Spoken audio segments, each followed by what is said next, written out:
Ada seorang anak perempuan bernama Anindya Sherlyn. Ia sering dipanggil Anin. Usianya kini menginjak 15 tahun dan duduk di bangku kelas 10 SMA. Anin lahir di Surabaya dan harus pindah ke Jakarta karena harus bersekolah di sekolah impiannya. Anin masuk melalui jalur nilai yang ia dapat selama di SMP. Selama di Jakarta, Anin hanya tinggal di sebuah kos-kosan kecil yang dekat dengan sekolahnya. Hari pertama masuk sekolah, Anin sangat bersemangat karena ia akan mendapatkan teman baru. Namun, masih berada di daerah lobi, ia sudah dipandang remeh oleh banyak orang dan banyak omongan yang ia terima. Ih, culun banget sih. Kayak anak TK di Kelabang 2. Hahaha. Kok bisa sih masuk sekolah sini? Emangnya ada yang mau temenan sama dia? Semua cibiran itu dihiraukan oleh Anin. Ia memasuki kelasnya dengan gembira, namun lagi dan lagi teman kelasnya memandang remeh dan membicarainya. Tak lama kemudian, ada murid perempuan yang duduk di belakangnya. Hai, kenalin, aku Moza. Moza memanggil Anin dengan menyolek bahu Anin dan menjabat tangan. Halo Moza, salam kenal, aku Anin. Anin pun membalas Moza. Tak lama kemudian, jam istirahat tiba. Anin dan Moza pergi ke kantin bersama. Mereka memesan makanan dan minum lalu duduk. Tak lama ada gerombolan anak perempuan yang mereka adalah teman sekelas Anin dan Moza. Aduh Moza, lu gak salah temenan sama si Anin. Iya Zah, lu kan anak orang kaya yang seharusnya gak temenan sama anak culun kayak Anin ini. Betul tuh, gak takut ketularan culunnya juga. Saat mereka bergantian, lalu pergi begitu saja. Tanpa mereka sadari, mereka telah menyakiti hati Moza dan mempermalukan Moza di depan banyak orang. Udah Nin, biarin aja. Omongan kayak gitu gak seharusnya kita gubris. Kata Moza yang mengerti bagaimana perasaan Anin saat itu. Dan Anin hanya membalas Moza dengan anggukan dan senyumannya. Mereka pun melanjutkan makan dan minum. Moza juga tidak lupa untuk menghibur Anin agar tidak terus-menerus merasa sedih.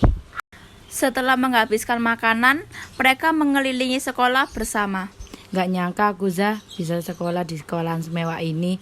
Dulunya cuman bisa lihat di sosmed. Hehehe. Celetuk Anin tiba-tiba. Iya Nin, moga betah ya, balas Moza. Mereka melanjutkan berkeliling sekolah lalu kembali ke kelas. Saat di kelas, Anin menemukan banyak sampah di kolong mejanya. Menyadari hal itu, Anin segera membuang sampah-sampah itu di tempat sampah depan kelasnya. Tiba-tiba ada temannya yang datang dan berkata, Buset Nin, sampah kamu banyak banget. Balas anak yang lain. Iyalah, Anin kan temenan sama sampah, ya kan? Anin yang mendengar perkataan itu merasa terkejut dan tidak menyangka teman-temannya saat merendahkan dirinya. Setelah diam termenung, ia kembali ke kelas dengan wajah yang sedih. Nin, kamu gak apa-apa kan? Tanya Moza yang bertanya-tanya kenapa ekspresi Anin. Enggak kok Zah, aku enggak apa-apa, jawab Anin berusaha tersenyum. Hari terus berjalan dan Anin melewati hari-harinya dengan begitu banyak bulian yang ia terima bahkan dari kakak kelasnya juga. Namun, ada Moza yang selalu menemani Anin dan memberikan ia semangat. Malam hari pukul 9, Anin masih berada di rumah Moza untuk mengerjakan tugas bersama. Moza menyuruh Anin untuk mengajarinya matematika yang Moza tidak paham. Moza akhir-akhir ini menyadari bahwa Anin sangatlah pintar. Nin, aku mau tanya kamu, boleh gak Nin? Tanya Moza tiba-tiba. Tanya soal apa? Jawab Anin. Maaf ya Nin, aku gak bermaksud apa-apa. Tapi kamu gak ada niatan berubah penampilan kamu apa? Anin yang mendengar itu langsung berhenti melakukan aktivitasnya. Gini Nin, aku di sini sadar kalau kamu lumayan pintar, bahkan lebih dari aku. Kamu aja masuk SMA yang sekarang jalur nilai kan. Jadi aku pikir itu bisa ngebuat orang lain gak ngepandang kamu rendah lagi. Dan itu juga bisa dibantu dengan penampilanmu yang kamu rubah. Anin menyimak apa yang dikatakan oleh Moza. Iya Zah, makasih ya. Sarannya nanti aku coba pikir-pikir dulu. Kalau gitu aku balik dulu ya Zah. Udah malam banget soalnya.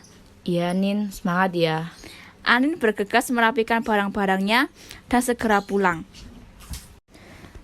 Setelah sampai di rumah, Anin melihat cermin dan berkata kepada dirinya sendiri. Bener juga ya kata Moza, mungkin aku harus ubah penampilan aku dan mulai nunjukin kalau aku ternyata pintar sesuai apa kata Moza. Ini segera mengambil handphonenya dan menghubungi Moza. Moza, besok kan libur. Aku boleh minta tolong gak sama kamu, Za? Minta tolong apa, Nin? Balas Moza. Ajarin aku make up sama skincare ya, Za? Nin, beneran secepat ini kamu berpikir? Tanya Moza dengan heran. Oke, Nin. Aku besok ke rumah kamu. Kamu pakai make up sama skincareku aja ya. Lanjut Moza dengan semangat. Anin terus belajar untuk merubah penampilannya. Perubahan mulai terlihat dari dirinya. Anin memasuki lingkungan sekolahnya, semua mata terarah kepadanya.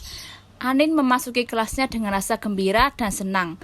Teman sekelasnya merasa tercengang dengan perubahan Anin. Nin, ini seriusan kamu? Tanya Moza. Iya, Za. Kenapa emang? Aneh banget ya, Za? Sahut Anin. Enggak, Nin. Jujur cantik banget. Balas Moza dan Anin yang mendengar itu merasa senang. Selama pembelajaran berlangsung, Anin selalu aktif dalam tanya jawab. Wah, Anin, kamu itu udah cantik, pintar lagi. Pasti orang tua kamu bangga sama kamu. Anin yang mendengar itu tersenyum dan bangga terhadap dirinya sendiri. Pada akhirnya Anin mengikuti beberapa olimpiade dan memenangkan beberapa olimpiade.